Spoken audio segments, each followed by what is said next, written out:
ఈ నమ్మకస్తులు ఎక్కడున్నా అక్కడ దేవుని బ్లెస్సింగ్స్ ఉంటాయి.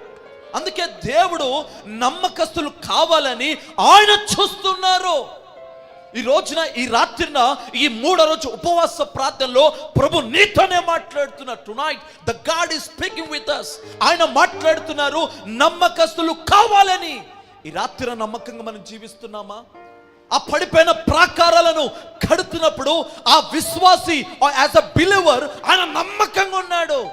దేవుని పనిలో, ప్రార్థించే విషయంలో, దేవునికి ఇచ్చే విషయంలో, భక్తిలో, ఉపవాసంలో, సేవకులతో అంటుగట్టి జీవిస్తూ ఉన్నాడు.